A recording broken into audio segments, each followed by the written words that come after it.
ডাকসু প্রভাব বিস্তার করে সেটা নেতৃত্বের কোয়ালিটি থাকে, পরিবেশ থাকে, গিভেন একটা কন্ডিশন থাকে যার উপরে নির্ভর করে সেটা কতদূর যেতে পারবে। ফলাফল বের হতে দেরি হচ্ছিল, এরপর আপনি খবর রেখেছেন নিশ্চয়ই যে যুব দলের পক্ষ থেকে একটা অনেক লোকজন এখানে শাহবাগে আসলো, বিএনপির পক্ষ থেকে এসছে, এবং আমি নিজে যেহেতু সাবেক শিক্ষার্থী হিসেবে আগ্রহ থাকে, হাঁটতে হাঁটতে গেলাম, দেখলাম যে ওখানে প্রচুর জামাতের লোকজন পুরো এরিয়াতে, তারাও এসছে। তো এই নির্বাচন কি আগামী জাতীয় রাজনীতিতে এমন কোনো প্রভাব ফেলতে পারে যে ভয় থেকে তারা প্রত্যেকে উৎকণ্ঠিত? মানে মির্জা আব্বাস ভাই ওখানে গেছে, এরকম একটা কথা এসছে। জাতীয় রাজনীতিতে আগামী নির্বাচনে কোনো প্রভাব ফেলবে এই ভয় থেকেই কি জামাতের লোকজন ওখানে যাওয়া বা বিএনপির লোকজন ওখানে যাওয়া? ডাকসু নির্বাচন তো জাতীয় রাজনীতিতে প্রভাব ফেলেই। কীরকম সেটা একটু ব্যাখ্যা যদি বলেন। মানে সিম্পল হলো, ধরেন একটা রিয়াকশন বলি, একটা বিতর্ক চলছে না পিআর নাকি, হ্যাঁ হ্যাঁ, মানে এইবার জামাত পিআরের ব্যাপারে সলিড হবে, শক্ত হবে, লোকজন আমাকে কয়েকজন বলছে। তার মানে তারা মনে করছে তাদের রাজনৈতিক বক্তব্যের সমর্থনেই তো আলটিমেটলি গেল ভোটটা।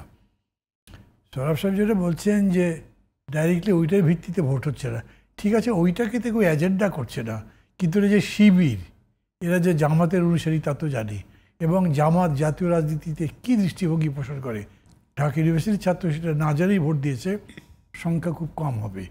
তারা মানে এটা বিশ্বাস করা ঠিক হবে না, কারণ শিক্ষার্থীরা তো অনেক বেশি সচেতন। না বলছি বেশি হবে না সংখ্যাটা, এটা বলছি আমি। এবং তার সাথে বলছি যে এরা খোঁজ খবর রাখে, হয়তো অ্যাক্টিভ নয় সেটা অন্য কথা, কিন্তু খোঁজ খবর রাখে, রেখেই দিয়েছে, সেই হিসেবে একটা প্রভাব তো পড়বে। মানে এমনি আলোচনার সময় মাঝে মাঝে এরকম হতো যে যিনি ঐক্যমত্য কমিশনের সভাপতিত্ব করছেন বা যিনি এটার কো চেয়ারম্যান আলী রিয়াজ বা অন্যরা বলছে না ঠিক আছে বিএনপি বলেছে বড় দল হিসেবে এটা আমরা বিবেচনা করছি। দু একবার দেখেছি যে তাহের সাহেব এটার একটু গাইগুই করেছেন, বড় কিসের ভিত্তিতে বলা হচ্ছে এরকম বলতে চেয়েছেন। এখন তারা বলতে পারবেন এরকম বড় বললেই তো হবে না, বড় ভোটে আসেন দেখা যাবে, বললে তো মনে হবে কথা তো ঠিকই বলছে।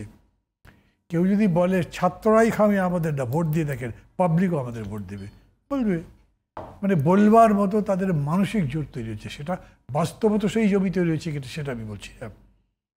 অ্যানালিসিস করার এটা একটা খুব মুশকিল, যে আপনি অ্যানালিসিস করতে গেলে কারো পক্ষে কারো বিপক্ষে যায়, তো ওইটার দিকে খেয়াল রেখে আমি বলছি, আমি ওই রকম কোনো ইঙ্গিত করছি না, কিন্তু এইটা নিশ্চয়ই তাদেরকে একটা মানসিক শক্তি দেবে। বাস্তবত এরকমভাবে যে মানুষ ভাববে ছাত্ররা তো ওইদিকে। এরপরে খুব ধরনের ঘোষিতভাবে বলা যায় জাকসু, রাকসু, চাকসু ইলেকশন হবে।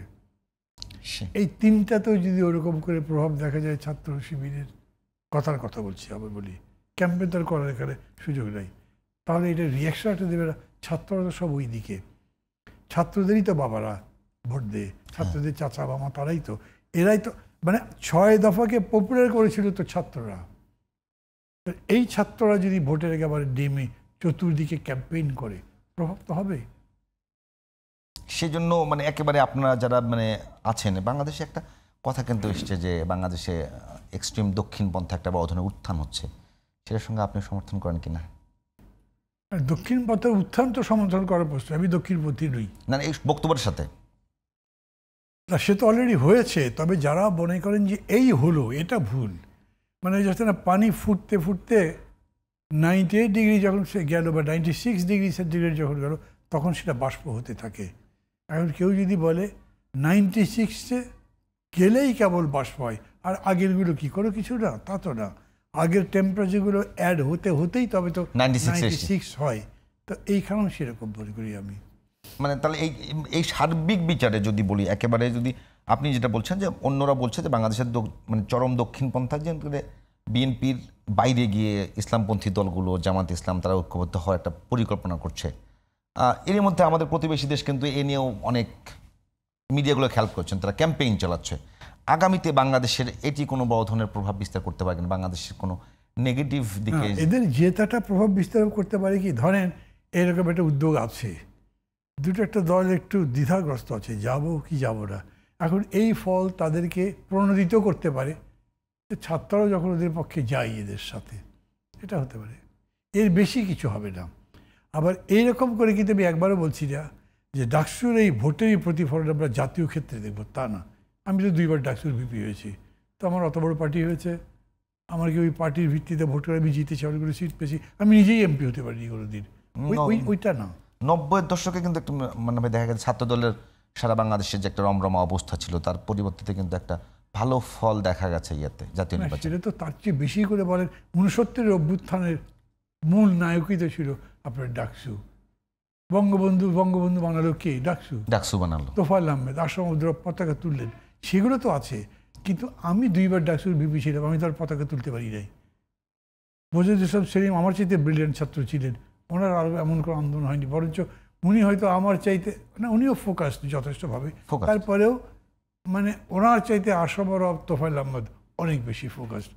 বাট আমি কাউকে ছোট করছি না, ইন্টেলেকচুয়ালি দেখলে তো মোজাহিদ ইসলাম সেলিম অনেক ভালো ছাত্র ছিলেন, বেশি স্ট্যান্ড করেছিলেন, সব কিছু মিলে অনেক মেধাবী ছাত্র ছিলেন। ওইটা বলছি যে মানে ডাকসু প্রভাব বিস্তার করে, সেটা নেতৃত্বের কোয়ালিটি থাকে, পরিবেশ থাকে, গিভেন একটা কন্ডিশন থাকে, যার উপরে নির্ভর করে সেটা কতদূর যেতে পারবে।